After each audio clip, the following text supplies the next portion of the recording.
당신의 노후를 조용히 무너뜨리는 건 병도 가난도 아니다. 자녀의 호의로 시작된 작은 습관, 스스로를 깎아내리는 침묵, 한 번쯤 괜찮겠지 하고 넘긴 타협이 어느 날 당신의 존엄을 송두리째 가져간다. 남들이 보기엔 평온한 가족사지만 안에서는 보이지 않는 선이 무너졌다. 그 선이 허물어지는 순간부터 관계는 빚이 되고 사랑은 계산이 되며 대화는 신문이 된다. 지금부터는 늦지 않았다. 단 한 번의 결심과 단 한마디의 문장이 당신의 남은 삶을 바꾼다. 지금 이 이야기를 끝까지 듣는 사람만이 품격 있게 늙을 수 있다. 노년의 현명한 부모가 지키는 보이지 않는 선은 무엇일까? 그것은 거창한 도덕이나 엄격한 규율이 아니다. 받지 않을 것들은 받지 않는다 라는 아주 단순한 원칙이다.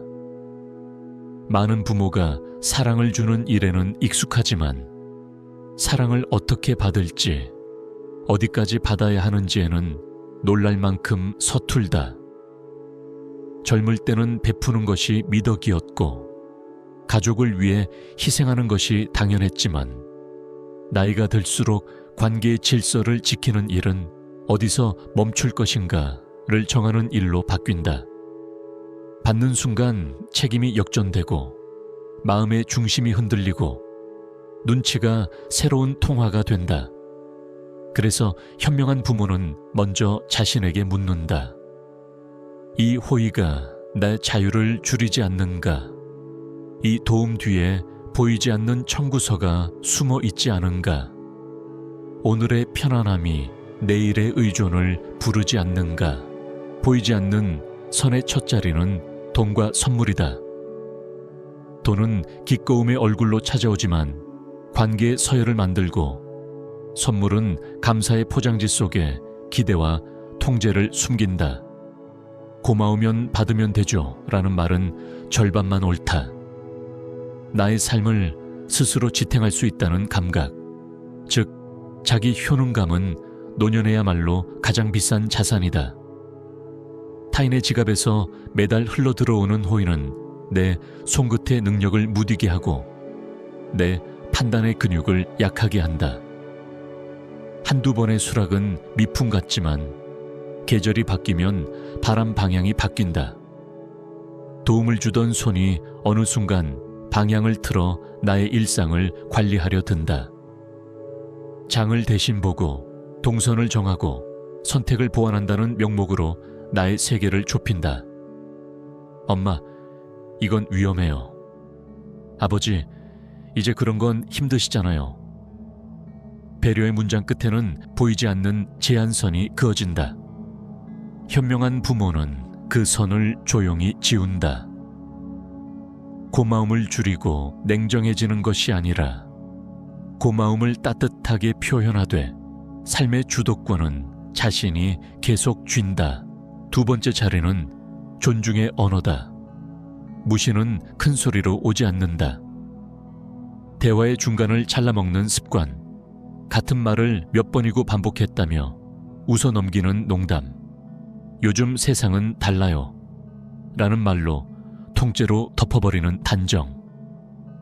이 모두가 말의 온도를 낮추고 존재의 크기를 줄인다. 노년의 존엄은 훈계로 얻어지지 않고 침묵으로도 보존되지 않는다. 정확하고 단정한 한 문장이 필요하다. 지금 내가 말하고 있으니 끝까지 들어달라. 그 표현은 나를 낮추는 말이니 삼가달라. 다른 의견일 뿐 틀린 의견은 아니다. 이 문장들은 싸움을 부르지 않으면서도 선을 그린다. 경계는 소리의 크기가 아니라 의미의 선명함에서 나온다. 현명한 부모는 분노 대신 구조를 바꾸고 서운함 대신 규칙을 만든다. 가족 사이에 가장 먼저 배치해야 할 규칙은 상호 존중이며 존중은 감정이 아니라 기술이다. 세 번째 자리는 죄책감과 감정적 부담이다. 어떤 자녀는 현재의 고단함을 과거의 양육으로 번역한다. 그때 그랬기 때문에 내가 이렇게 됐다. 이 문장은 간단하고 강력하며 무엇보다 해석의 책임을 부모에게 돌린다. 그러나 성인은 자신의 해석을 스스로 떠맡아야 한다. 과거의 상처는 사실이지만 현재의 선택은 각자의 몫이다. 현명한 부모는 이렇게 말한다. 그때의 나는 최선을 다했다. 지금의 너는 새로운 선택을 할 수 있다. 과거를 인정하되 미래를 위탁하지 않는다. 죄책감은 사랑의 변장일 뿐 관계를 구하지 못한다. 오히려 서로를 약자로 만든다. 누군가의 불행을 내 책임으로 받아들이는 순간 나는 돕는 대신 떠받치게 되고 그 사람은 성장 대신 반복하게 된다. 감정적 빚은 금전의 빚보다 오래 남고 이자는 마음에서 붙는다. 그래서 보이지 않는 선은 마음 한가운데에 그어진다. 나는 네 마음을 공감하지만 너의 삶을 대신 살 수는 없다. 이 보이지 않는 세 자리에는 공통의 축이 있다. 바로 자립이다. 자립은 혼자 산다는 뜻이 아니라 함께 살아도 나의 선택을 내가 한다는 능력이다. 경제의 자립, 감정의 자립, 판단의 자립이 균형을 이룰 때 가족의 사랑은 의무에서 벗어나 감사로 바뀐다. 현명한 부모는 도움을 완전히 거부하지 않는다. 다만 도움의 방향과 조건을 정한다. 특정 기간, 특정 목적, 특정 한도가 있는 도움만 받는다. 그리고 받은 만큼 관계 외부에서 상환하려 애쓰지 않는다. 사랑은 거래가 아니고 존중은 인출하는 통장이 아니다. 경계가 서면 마음은 가벼워지고 마음이 가벼워지면 대화는 부드러워진다. 선을 그리면 장벽이 생길 것 같지만 실제로는 통로가 생긴다. 각자의 몫이 분명해질수록 서로의 영역을 더 잘 드나들 수 있기 때문이다. 이제부터의 여정은 결핍을 채우는 싸움이 아니라 중심을 지키는 연습이다. 오늘 저녁 작은 것부터 시도하자. 필요 없는 선물에는 따뜻하게 감사하고 단정히 거절하는 문장을 준비해 둔다. 대화 중 끊기면 미소로 손바닥을 들어 보이며 끝까지 들어달라고 요청한다. 과거 탓의 말이 들리면 공감으로 시작해 책임으로 마무리한다. 그랬구나, 힘들었겠다. 그런데 지금의 방향은 우리가 정하자. 관계는 거대한 사건이 아니라 이런 미세한 문장들의 합으로 바뀐다. 당신은 누군가의 부모이기 전에 한 사람의 인격체다. 노년의 품격은 누군가에게 인정받아야 생기는 훈장이 아니라 오늘 내가 그리는 얇고 분명한 선에서 자라난다. 그리고 그 선을 지키는 하루들이 쌓여 결국 당신의 남은 생을 지탱하는 가장 단단한 기둥이 된다. 이제부터 우리는 받지 않을 것을 정하고 받을 것을 더 깊이 받자. 존중, 대화, 그리고 서로의 성장. 그것만은 끝까지 받으며 늙어가자. 노후에 부모가 절대 받지 말아야 할 첫 번째는 바로 자녀들의 돈과 선물입니다. 많은 부모들은 자녀가 주는 용돈이나 선물을 사랑의 표현으로 생각하고 감사히 받습니다. 하지만 그 속에는 눈에 보이지 않는 덫이 숨어 있습니다.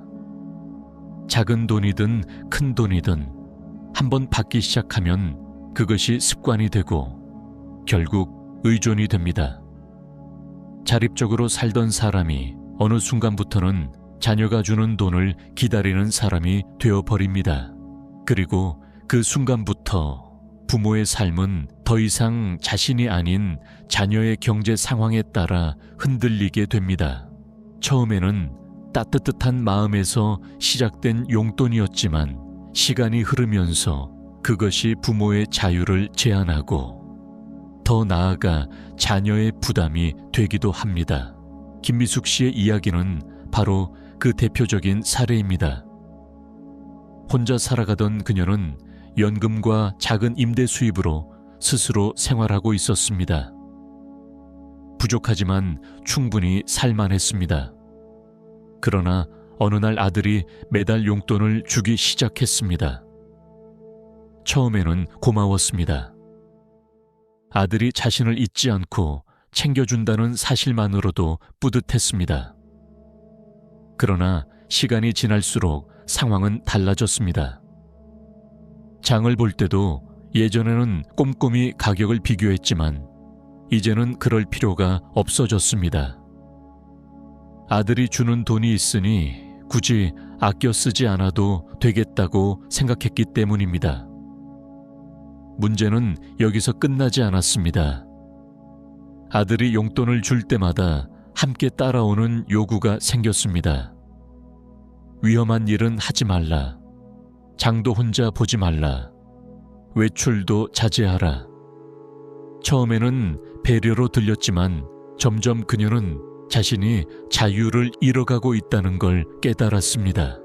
더 큰 문제는 아들의 경제 상황이 어려워졌을 때 터졌습니다. 직장을 잃었는데도 불구하고 그는 계속 용돈을 가져왔습니다.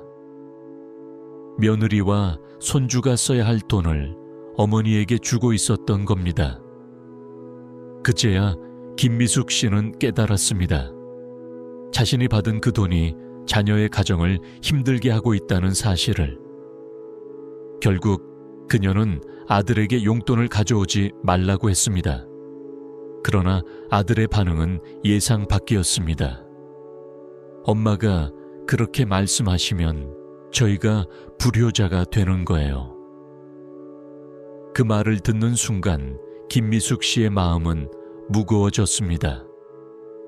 자녀가 주는 돈을 거절하는 것이 오히려 아들을 불효자로 만드는 일이라니. 이 얼마나 뒤틀린 상황입니까? 비슷한 이야기는 많습니다.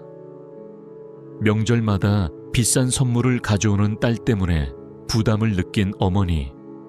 스마트폰이나 고급 건강식품을 받았지만 정작 쓰지 못하고 서랍에 넣어둔 사례들.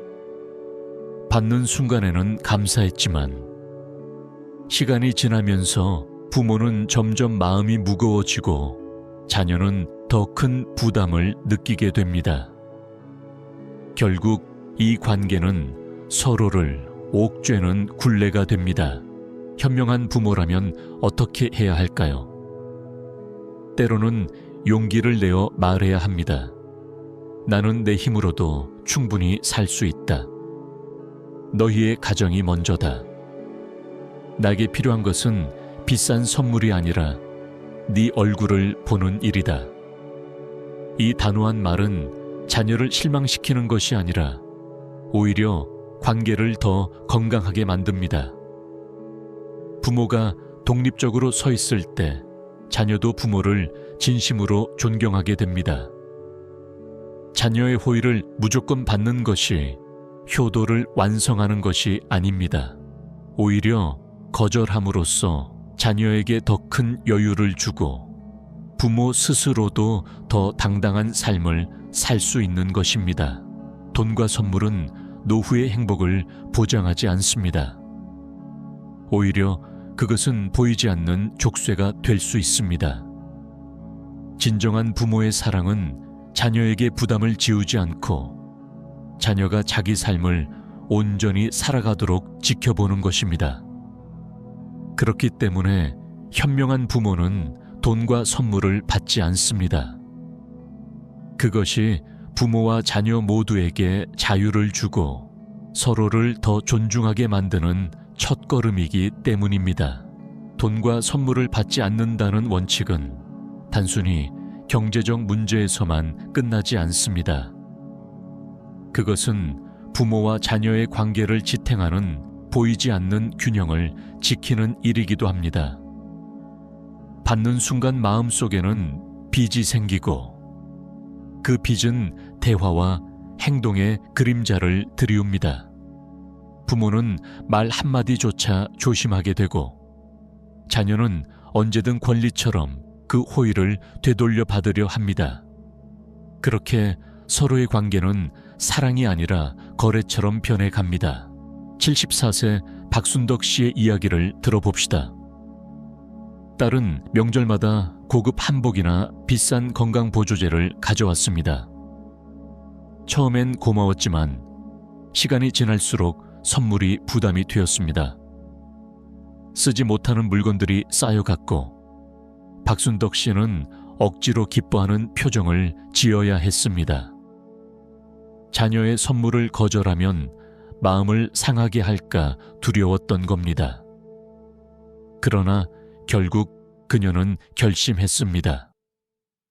나에게 필요한 것은 선물이 아니라 네 얼굴이다. 가끔 안부를 묻고 찾아와 주는 것이 더 큰 선물이다.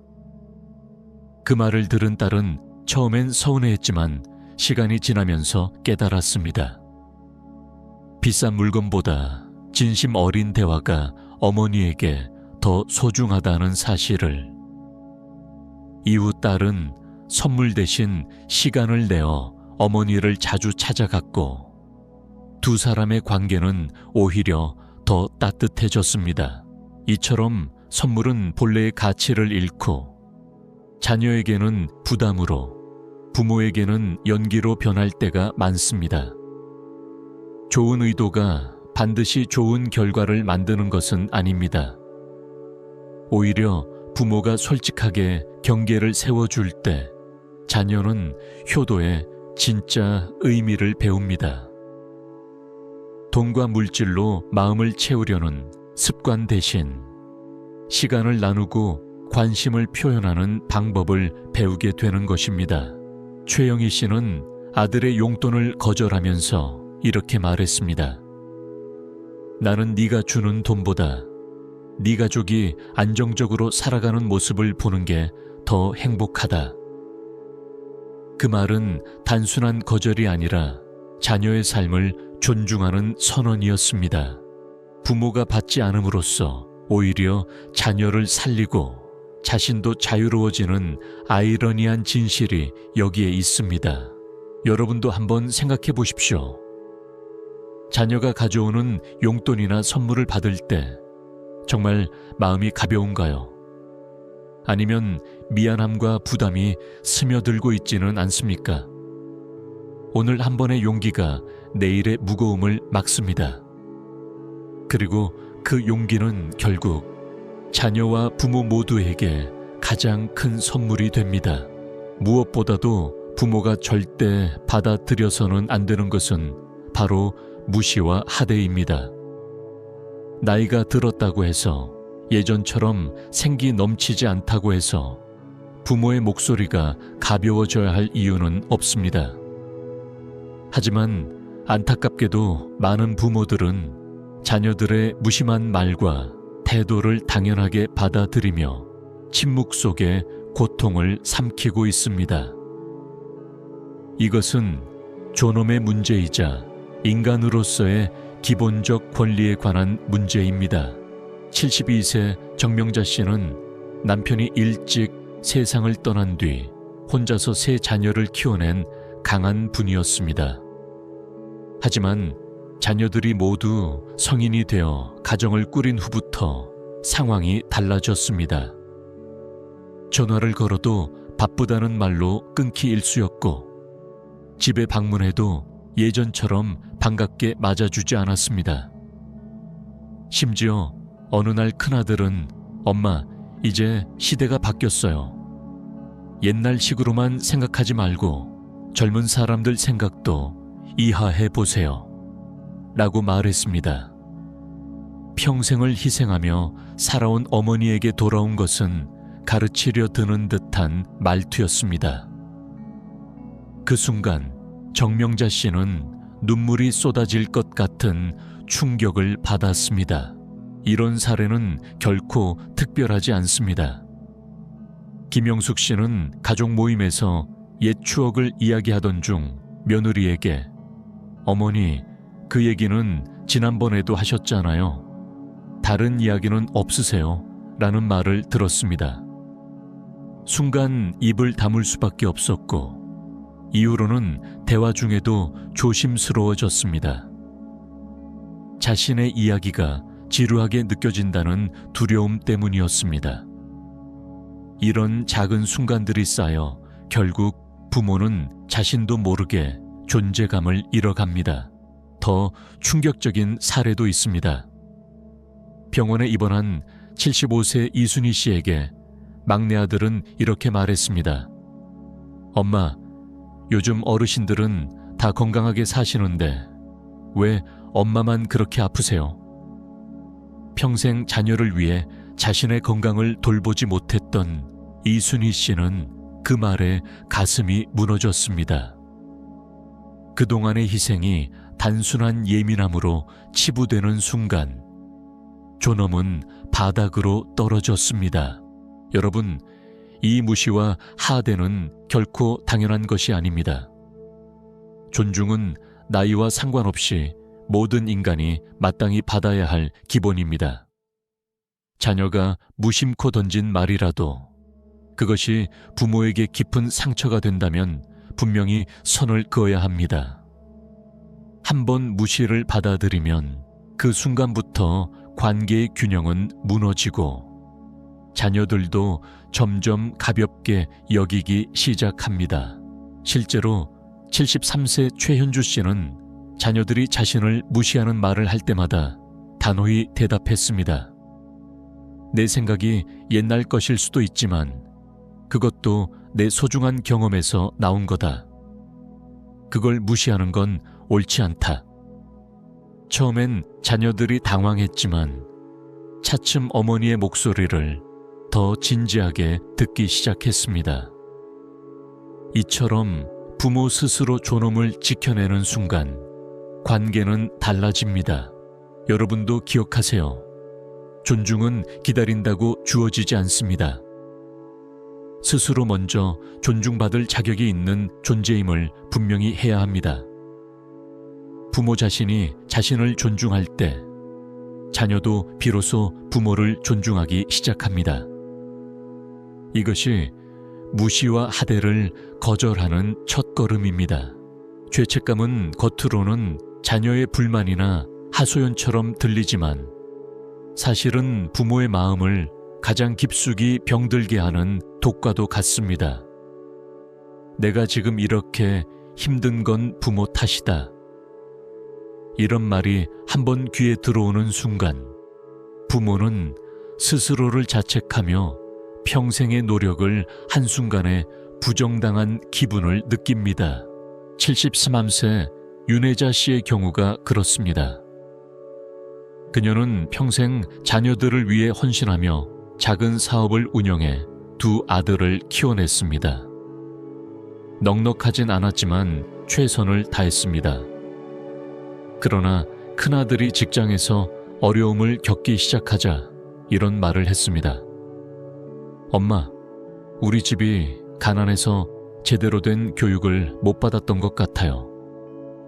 다른 친구들은 유학도 다녀왔는데 나는 그런 기회가 없었잖아요. 윤혜자 씨는 그 말을 듣는 순간 가슴이 무너져 내렸습니다.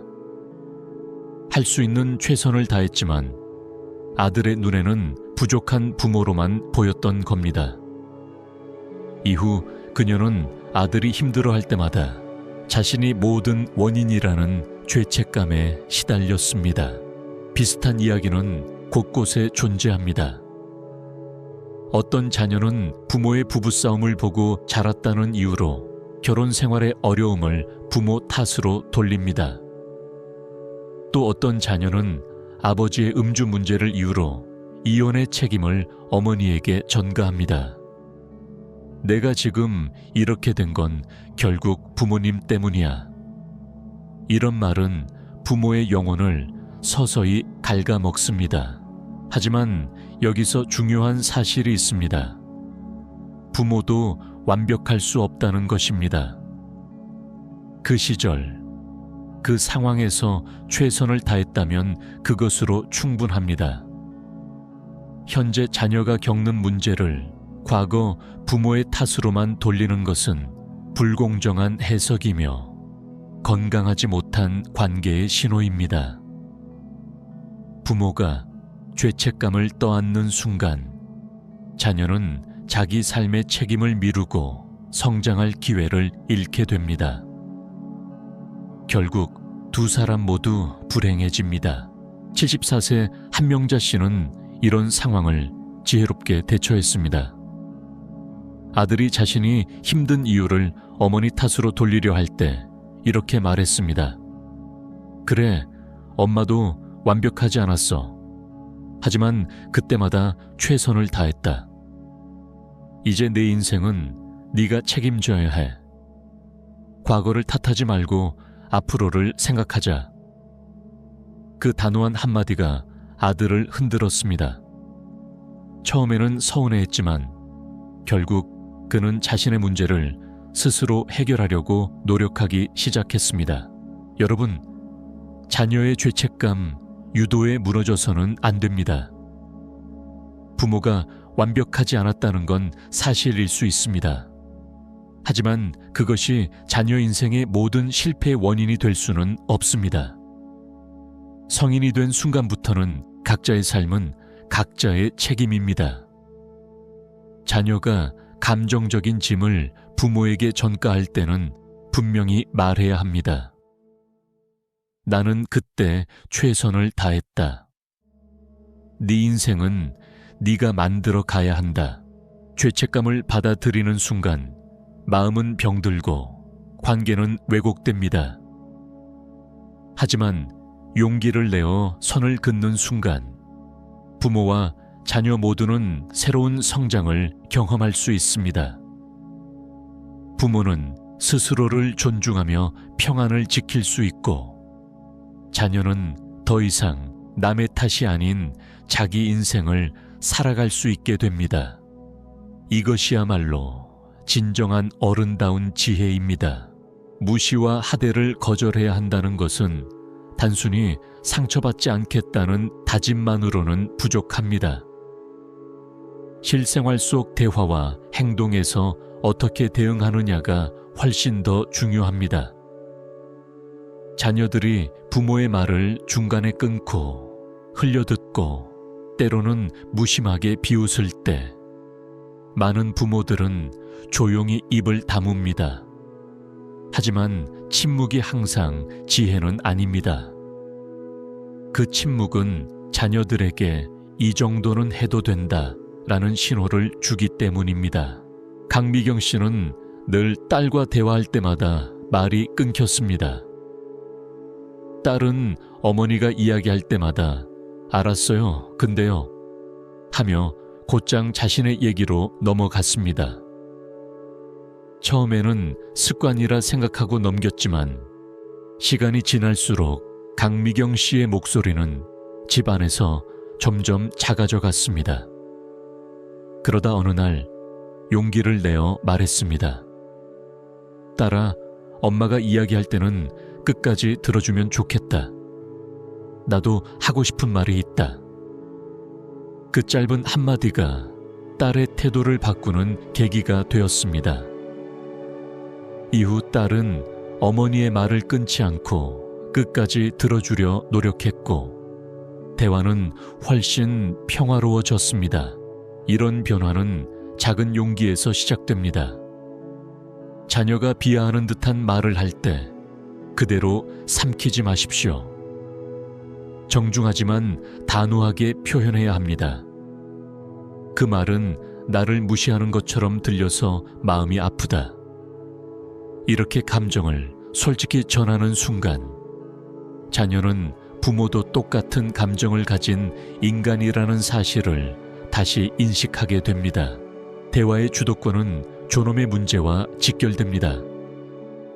부모가 끊임없이 과거의 이야기만 한다고 비웃음을 산다면 이렇게 답할 수 있습니다.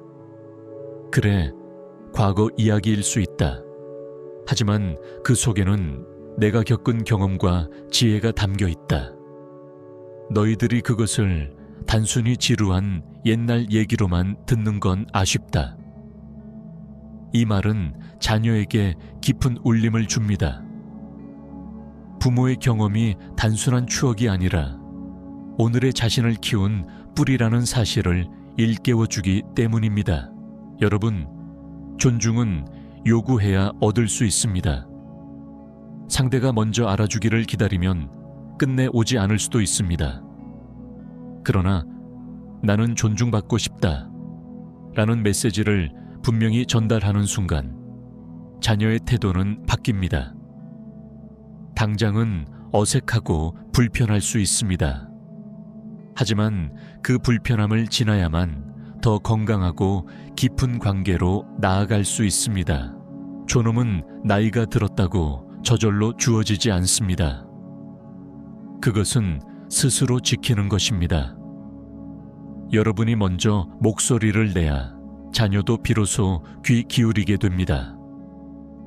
그 작은 한마디가 여러분의 존재감을 회복하고 관계의 균형을 바로잡는 시작이 됩니다. 가족은 가장 가까운 존재이지만 동시에 가장 민감한 관계이기도 합니다. 나이가 들수록 자녀와 배우자, 며느리, 사위, 손주와의 관계 속에서 크고 작은 갈등이 생기는 것은 자연스러운 일입니다. 문제는 이 갈등을 외부에 털어놓는 순간 단순한 집안 문제를 넘어 사회적 낙인이 된다는 데 있습니다. 많은 부모들이 답답한 마음에 이웃이나 친구들에게 가족 이야기를 하곤 합니다. 우리 며느리가 요즘 참 말을 안 들어. 아들이 집안에 소홀한 것 같아. 이런 말들은 처음엔 단순한 하소연 같지만 퍼져나가면서 과장되고 왜곡됩니다. 동네에서는 곧 그 집은 며느리와 사이가 안 좋다더라. 자식들이 부모를 돌보지 않는다더라 라는 이야기로 변하고 결국 가족 전체가 수치심을 안게 됩니다. 75세 박순자 씨는 손주 양육 문제로 딸과 갈등을 겪었습니다.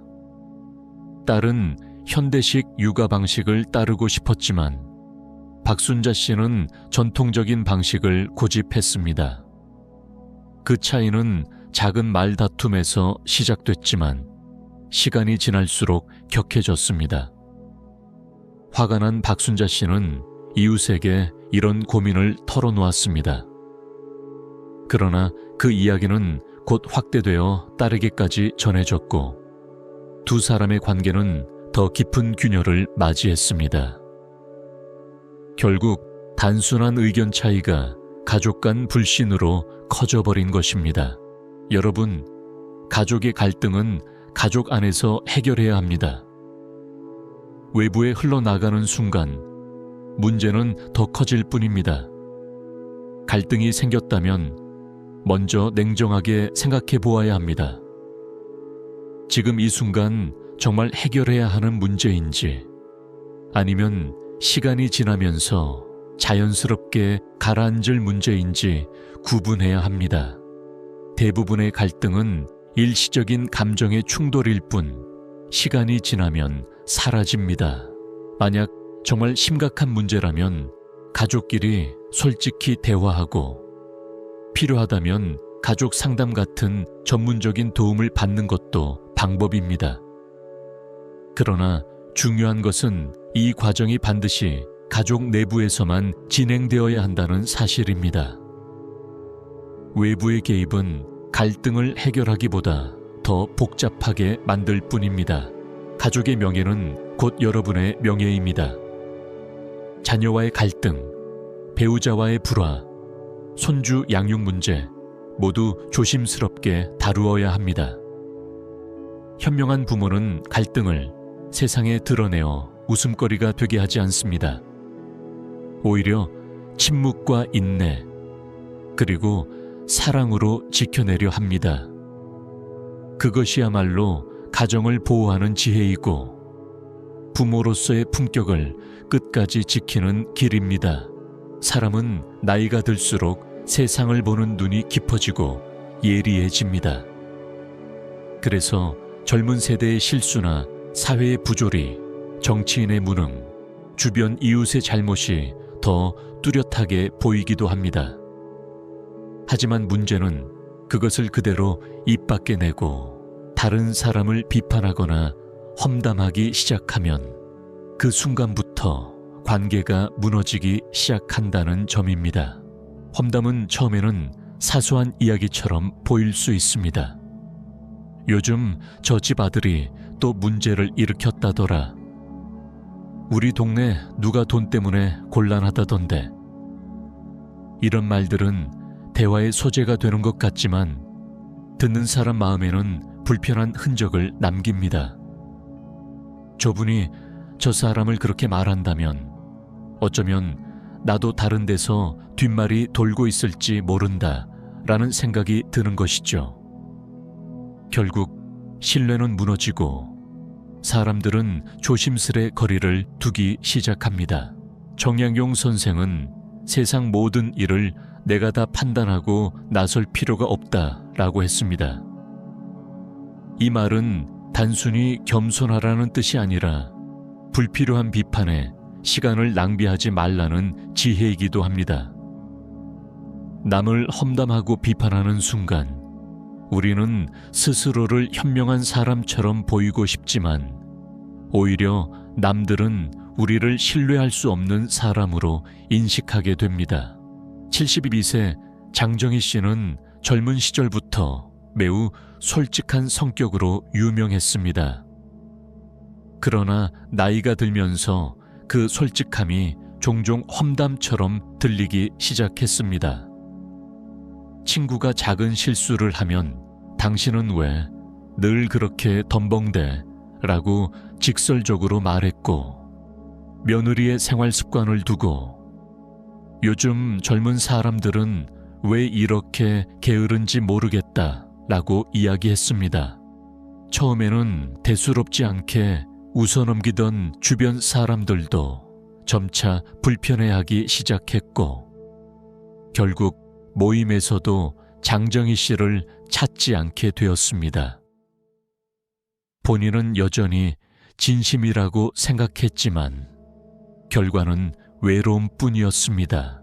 여러분, 비판은 때로 필요할 수 있습니다. 그러나 그것이 단순한 험담으로 흐르면 상대방에게 상처만 남기고 관계를 악화시킵니다. 특히 가족이나 가까운 사람일수록 그 상처는 더 깊게 파고듭니다. 그렇다면 어떻게 해야 할까요? 첫째, 말하기 전에 잠시 멈추어 생각해 보아야 합니다. 이 말을 해서 상대방에게 어떤 도움이 될까? 단순히 내 기분을 풀기 위한 것인지, 아니면 상대방의 성장을 돕기 위한 것인지 자문해야 합니다. 둘째, 꼭 필요하다면 비판 대신 제안을 해보십시오. 당신은 틀렸어 가 아니라 혹시 이런 방법은 어때요? 라는 말로 바꾸는 것만으로도 대화의 분위기가 달라집니다. 셋째, 험담을 들을 때도 조심해야 합니다. 누군가 다른 사람을 비난할 때 동조하거나 맞장 굳히는 대신 화제를 다른 곳으로 돌리거나 정중히 선을 긋는 태도가 필요합니다. 정약용은 18년의 유배 생활 동안 수많은 부조리와 불합리를 보았습니다. 하지만 그는 불평과 험담 대신 학문에 몰두했고 그 결과 인류의 지혜가 된 불멸의 저작들을 남길 수 있었습니다. 이것이 바로 침묵의 힘이자 진정한 지혜의 사용법입니다. 나이가 들수록 필요한 것은 날카로운 비판이 아니라 따뜻한 이해입니다. 남의 잘못을 드러내는 대신 그 사람의 장점을 찾아 칭찬하고 어려움 속에서도 희망을 나누는 이야기를 할 때 여러분의 곁에는 더 많은 사람들이 모이게 될 것입니다. 젊은 시절에는 말이 곧 힘이었습니다. 자신의 생각을 드러내고 의견을 주장하고 열정적으로 목소리를 내는 것이 미덕이었습니다. 하지만 나이가 들수록 힘의 원천은 말이 아니라 침묵과 절제에서 나온다는 것을 깨닫게 됩니다. 침묵은 단순히 아무 말도 하지 않는 것이 아닙니다. 때로는 말보다 더 강력한 메시지를 담고 있으며 존중과 신뢰, 그리고 깊은 울림을 만들어냅니다. 사람들은 수다스럽게 모든 것을 이야기하는 사람보다는 필요할 때만 입을 여는 사람에게 더 집중합니다. 말이 무겁기 때문입니다. 정약용 선생은 억울한 유배 생활 속에서도 결코 자신의 치욕을 세상에 호소하지 않았습니다. 주변의 불의와 부조리를 분명히 보았지만 그것을 불평이나 비난으로 흘려보내지 않고 학문으로 승화시켰습니다. 그 결과 후세에 길이 남는 업적을 남길 수 있었습니다. 이것이 바로 침묵이 가진 힘입니다. 침묵은 또한 마음을 단단하게 지켜줍니다. 누군가의 험담을 듣고도 동조하지 않고 감정이 격해졌을 때도 굳이 말로 쏟아내지 않고 때를 기다리는 것. 그 절제가 바로 지혜의 시작입니다. 많은 경우 분노나 슬픔에 휩쓸려 내뱉은 말은 결국 후회로 돌아옵니다. 하지만 그 순간을 침묵으로 견뎌낸다면 관계는 지켜지고 마음은 더 큰 평화를 얻게 됩니다. 여러분, 기억하세요. 침묵은 공허함이 아니라 충만함입니다. 필요하지 않은 말을 줄이면 오히려 사람들은 여러분을 더 신비롭고 존경스러운 존재로 바라봅니다. 그리고 그 침묵 속에서 나온 단 한마디는 100마디 말보다 더 깊은 무게를 가집니다. 나이가 들수록 중요한 것은 무엇을 말할지가 아니라 무엇을 말하지 않을지를 선택하는 것입니다. 침묵을 통해 지혜를 쌓고 절제를 통해 존엄을 지키는 것. 이것이야말로 진정한 어른다움이며 노후를 평온하고 당당하게 살아가는 길입니다. 나이가 들면 많은 분들이 자녀에게 기대고 싶어집니다. 몸이 예전 같지 않고 외롭다는 생각도 커지기 때문이죠. 하지만 부모와 자녀 관계가 건강하게 유지되려면 무엇보다 존중과 신뢰의 균형이 필요합니다. 존중은 일방적으로 주어지는 것이 아니라 서로 주고받는 것입니다. 여러분이 먼저 자신을 존중해야 자녀들도 여러분을 존중합니다. 무조건적인 희생이나 침묵 속의 체념은 존중을 낳지 않습니다.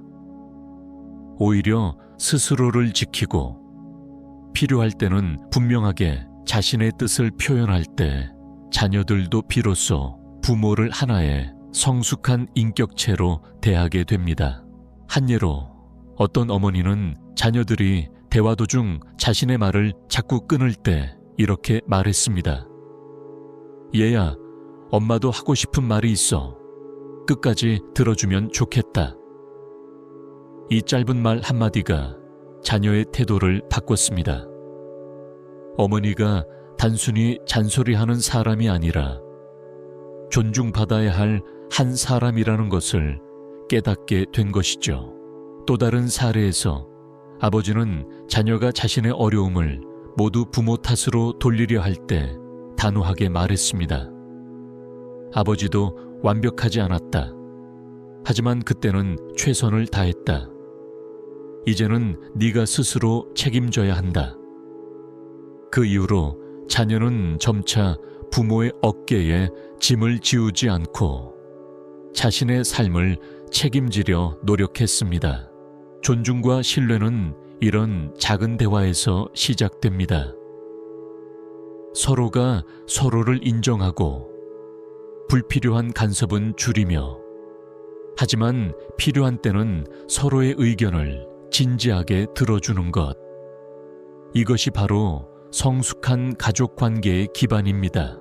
무엇보다 중요한 것은 존중과 신뢰가 쌓이면 부모와 자녀 관계는 단순한 의무가 아니라 평생을 함께하는 동반자 관계로 바뀐다는 점입니다. 그리고 그것이야말로 노후를 더욱 당당하고 평온하게 만들어주는 힘이 됩니다. 노후에 자녀들과의 관계에서 반드시 지켜야 할 원칙은 단순히 돈이나 선물, 무시와 하대, 혹은 죄책감을 거절하는 것만이 아닙니다. 그것은 곧 당신의 품격과 평온을 지켜내는 삶의 태도입니다. 많은 부모님들은 평생을 자녀들을 위해 희생하며 살아왔습니다. 그 과정에서 자신의 욕구와 꿈은 뒤로 미뤄두었고 오직 가족을 위해 헌신했습니다. 그러나 이제 노후에 이르러서는 새로운 지혜가 필요합니다. 그것은 더 이상 일방적인 희생이 아니라 서로 존중하며 균형을 찾아가는 삶입니다. 정약용 선생이 남긴 깊은 가르침처럼 참된 지혜는 화려한 말이나 과시된 행동에서 나오는 것이 아닙니다. 오히려 절제와 침묵 속에서, 그리고 일관된 신념과 품격 속에서 드러납니다.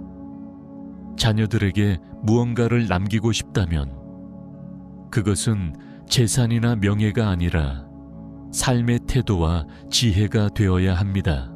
실제로 많은 어르신들이 용기를 내어 작은 변화를 시작했습니다. 고맙지만 용돈은 받지 않겠다. 내 말도 존중해달라. 과거는 이미 충분하다와 같은 짧지만 단호한 한마디가 가족 관계를 바꾸었습니다. 그리고 그 결과 자녀들은 부모를 다시 보게 되었고 존중과 신뢰의 관계가 회복되었습니다. 여러분, 나이가 들었다고 해서 무시당하거나 이용당해야 할 이유는 없습니다. 오히려 풍부한 경험과 깊은 통찰력을 가진 존중받아 마땅한 분들입니다. 이제는 더 이상 참고 견디는 삶이 아니라 당당하게 자신을 지켜내는 삶을 선택하시길 바랍니다. 그 용기 있는 첫걸음이 바로 자녀들에게도 가장 값진 가르침이 될 것입니다. 노후의 삶은 단순히 기다림이 아니라 여전히 배우고 성장하고 새로운 의미를 만들어가는 시간입니다. 그리고 그 모든 과정의 중심에는 평화로운 마음이 있습니다. 그것을 지켜내는 가장 강력한 무기가 바로 지혜로운 침묵과 당당한 태도입니다.